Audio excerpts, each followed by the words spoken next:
Hello, I'm Richard Gizbert. I'm the host of The Listening Post on Al Jazeera. I'm in Washington to host a special on Barack Obama and the media 12 months into the new administration.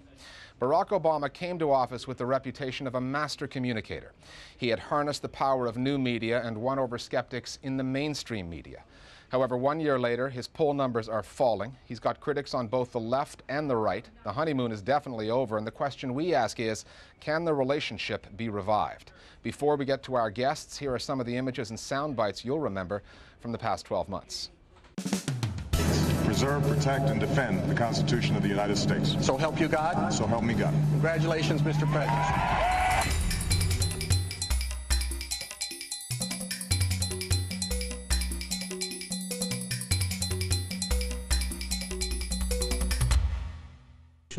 As your immediate predecessor did. Well, I think the most important thing is for the United States to get engaged right away. I'm also proud to carry with me the goodwill of the American people and a greeting of peace from Muslim communities in my country. Assalamu alaikum. After President Obama's very well-received address in Egypt yesterday, Republicans scrambled back to their playbooks, flipped to the yellowed, dog-eared page titled, "Accuse him of hating America." The real damage is philosophical. There was once again, over and over again, apologies and moral equivalence. Mr. President, welcome back to Meet the Press. Great to see you. Mr. President, the Fox News Channel is very happy to see you. Good to see you. Mr. President, thank you very much. Thank you. Thank you. Hello, everybody. For all the scare tactics out there, what is truly scary, what is truly risky, is if we do nothing. Yes, we will. Yes, we will. This is control. We are going to take media as it comes, and if media is operating basically as a talk radio format, then that's one thing, and if it's operating as a news outlet, then that's another. But it's not something I'm losing a lot of sleep over. What grade would you give yourself for this year? Good solid B+. A B+. Yeah. Right now in Haiti, roads are impassable. The main port is badly damaged. Communications are just beginning to come online, and aftershocks continue. In this, your hour of greatest need, America stands with you. I want to encourage all Americans who want to help to go to whitehouse.gov to learn more. Thank you very much, everybody.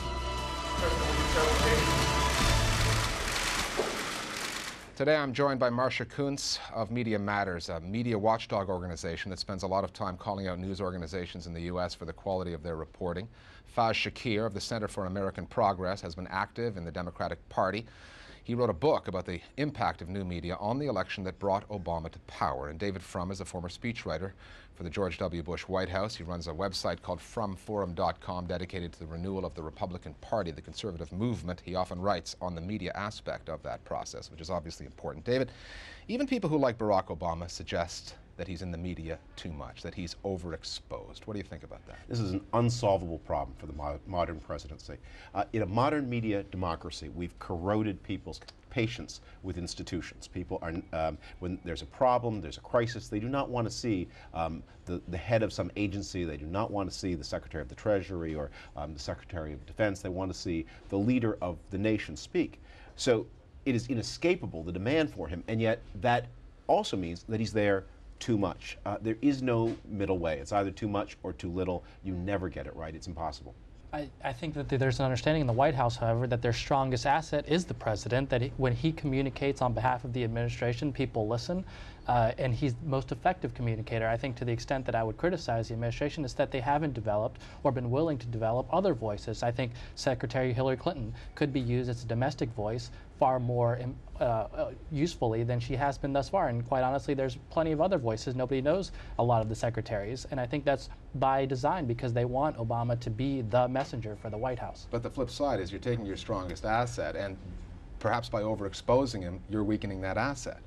Well, I think the problem, to the extent the administration has been less than fully effective, I don't think the problem is the overexposure of President Obama. I think, if anything, the administration needs to work more, needs to make a more concerted effort on messaging. They're up against a great challenge, and that is the media. The media's focus on lack of substance, the media's focus on process, the media's focus on politics, and not on the substance of what he is trying to do. He is a very effective communicator, but when the media refuse to really educate the public on the substance of the issues, then you have a national debate that concerns process and politics, and there are very real effects on policy.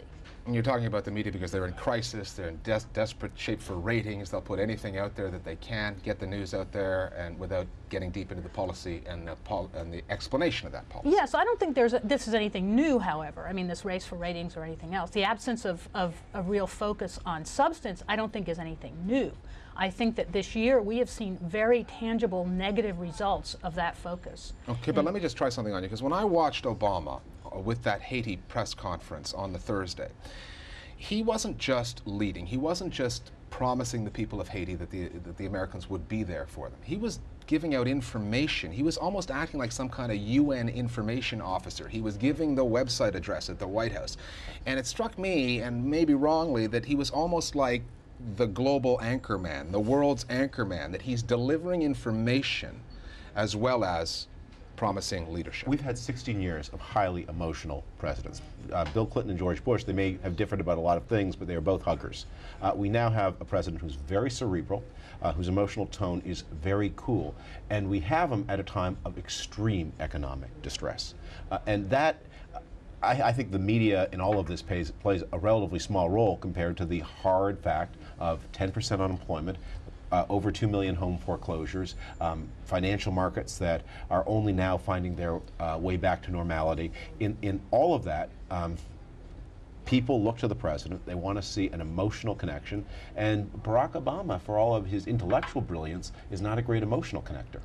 But the philosophy of this White House and the president is to be internationalist in many ways. That is to think of the world and not just insularly about the United States. So the Cairo speech, that reach out to the Muslim world, the Nobel Prize speech, some of the biggest speeches that we can remember were him speaking to the world. I think when he saw the crisis in Haiti erupt, he said, I'm a global leader. I'm not just a leader of the United States. I want to engage. If I'm honest about wanting to engage, then I have to show my compassion. And I think for neoconservatives who have tried to use the force of military power over the last 8 years through engagement, I think President Obama is offering a different course, which is we'll use development, we'll use some of our soft power, but we will stay engaged in the world. And so striking as well, how visible he was on a natural disaster that occurred outside the United States compared to how invisible for a period George W. Bush was over Katrina, which was within the United States. I mean, that's what jumped out at me yesterday on the Thursday. Yes, and I also have to disagree with David on the emotion. The single mother who has just lost her job doesn't care whether President Obama emotes on the air. What she cares about is what his plan is for her to get a job.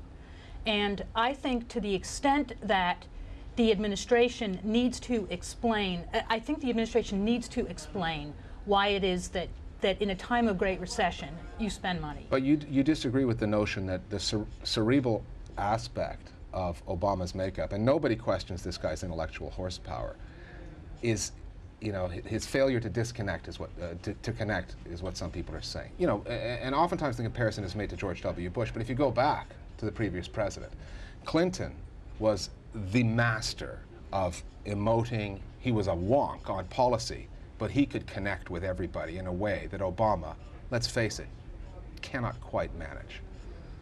And yet, that's not the issue. No, it's not the issue, but that doesn't affect people's lives. And I think, no, but I think Obama's it may affect poll numbers, and that affects administration. I don't know that there is evidence that it affects poll numbers. I think people vote in polling, and they vote in the ballot box on their economic situation. Yeah. They vote on national security. They vote on fear. They vote on their pocketbook. Faz, let me ask you about the idea of whether the president's getting a fair shake, because the stuff is often said about him that he doesn't emote, that he may not connect in the way, you know, on policy the way he did during the election when he was talking about the simple notion of change and his vision of change, and delivered in a very articulate way. But do you think he's getting a fair shake from the media? They called him a ditherer when he spent time looking at Afghanistan, which is a serious issue.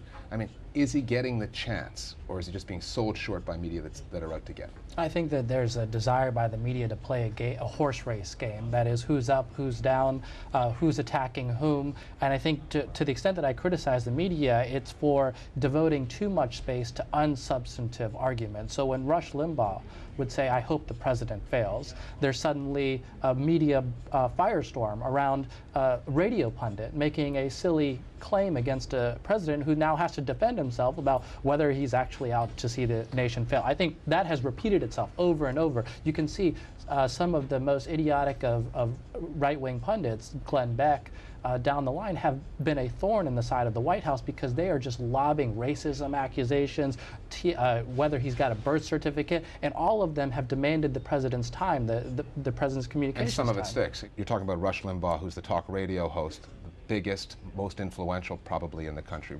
We're going to talk a little bit more about conservative media in a minute. When we come back, though, we're going to look at new media, which helped deliver Obama to the White House and now may be working against him in certain ways. And we're also going to look at the broadcasting bête noire of this administration, Fox News.